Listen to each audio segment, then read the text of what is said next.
when I came here in 1991 was really the end of the line-by-line budget process. It came in under Governor Edgar as a tool because of the Emergency Budget Act of 1992. It's the first time we had one budget presented in 1,100 pages. Prior to that, we would spend a week to 2 weeks on the House floor, and the Human Service Appropriation Chairman, like Bob LaFleur, would argue every program, and any member on the floor could add to it or take away from it by the process of an amendment. And so it was a really time-consuming, but I think a better process. How so, sir? You're saying that's a better process? Well, you had more input from actual members. Not all members care about appropriation. Their expertise might be in transportation or in other areas, but if you're debating it on the floor, then people who have either real-life experience or a specific interest in that area might see something in the budget for, let's use transportation. Someone like Mike Bost, who is his business is trucking, and he understands transportation, may have some ideas about things that would work better for trucking and transportation issues, because that's their livelihood, and he's served on the transportation committees for 15 years.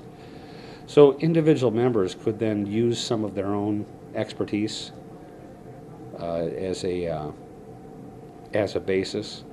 The way it sits now is there's really very little time in the 1,000-page budgets for a lot of the members to even know what's in it, as opposed to a week or a 2-week period where you would talk about actual programs.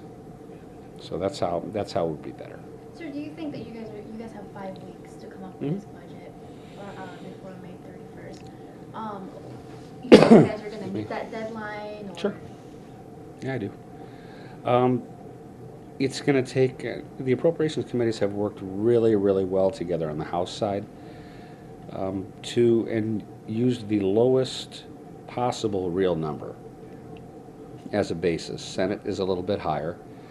So I think that whatever the House can pass will be available for discussion with the Senate. And some of the numbers may come up a little more, but I think it'll get a pretty realistic budget or operating budget that reflects the dire situation that we're in. And it'll be pretty responsible, but hard to do.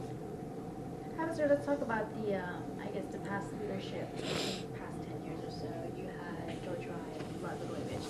Let's compare or contrast with how things were now, then, and now with Governor Quinn. Like, how is that measured up? As far as the budgets, I mean, the budget process. I mean, from looking into dates that you guys didn't really get out, or you guys went under overtime under Blagojevich. Mm-hmm.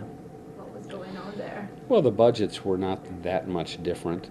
George Ryan had some of the toughest budgets because he had years when the actual money came in less than the previous year, and that doesn't happen real often. And the state normally grows at 2 or 3% per year, but he had 2 budgets where the money coming in this year was decidedly less than the money coming in the previous year. And so he had to close 10 state facilities. He had to withhold, I think we let him withhold 5% of all the agency's budgets. That just means that out of every dollar we give you, you're only allowed to spend 95 cents. So it looks like you have more money available, and that means that you as a director of an agency have to cut, or you as the provider of a social service have to cut or lay off, manage your entire budget, even though the amount is going to be 5 or 8% less. And that's a hard thing to do. How about with Now, that was under George.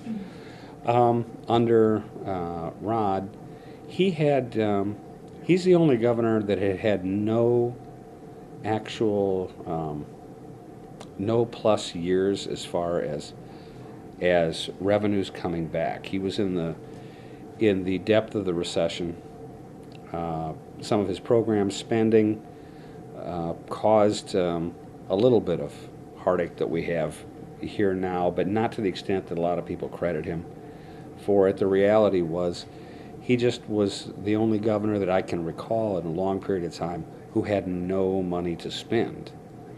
He was basically paying Medicaid and he was paying pension debt.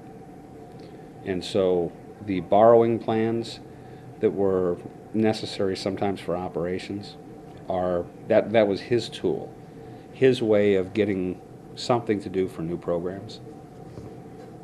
And to Governor Quinn now, he has a situation now where the pension payments are fully due, Medicaid dollars have to be cut back, and the levels of money coming in, I think the last 2 years, it's about a quarter of, if you think of it in your household terms, a quarter of your income is gone. What do you do?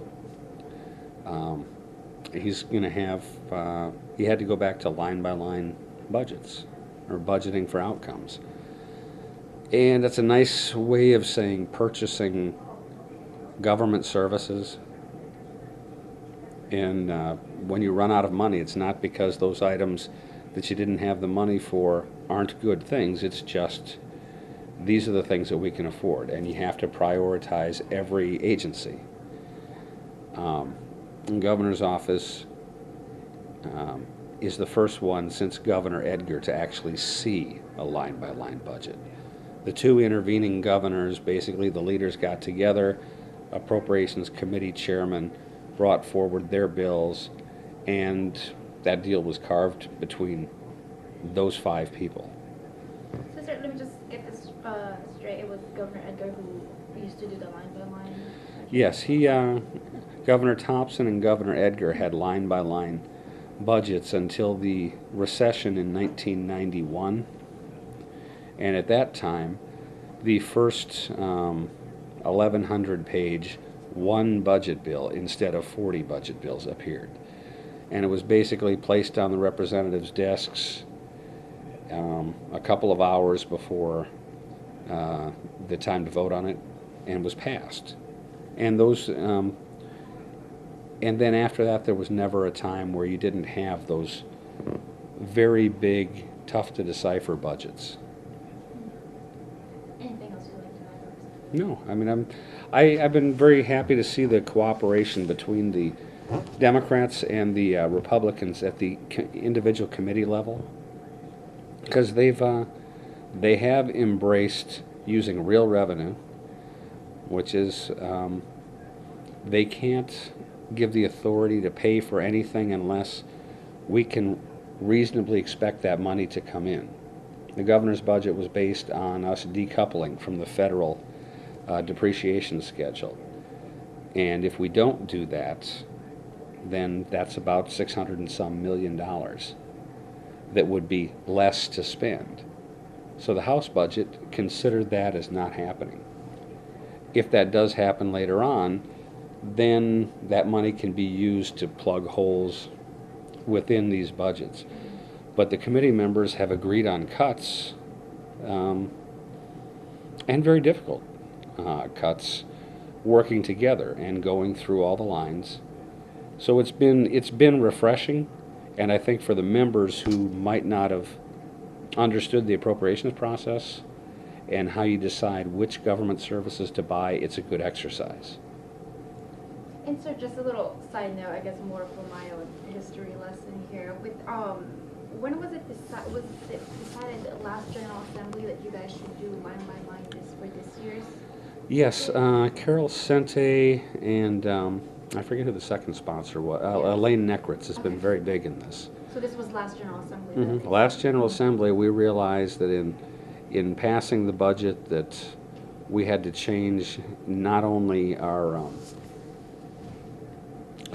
the way that we do things, we also realized that we needed additional revenue.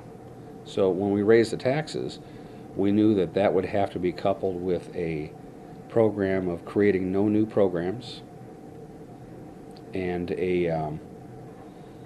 and a changing of the way we do budgets. No more, they used to call it smoke and mirrors or other, you know, cliches. But this would say, if we know that money's coming in this year, we can allow the agencies to spend it. We can no longer say we will sell the Thompson Center, or lease the Thompson Center, or lease a tollway, and then figure that into the budget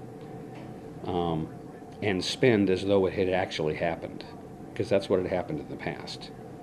So we can't do that now. We have to do this with real money, and it's probably going to be the hardest in the Human Services Committees, and that's where we spend about half of all the dollars the state takes in.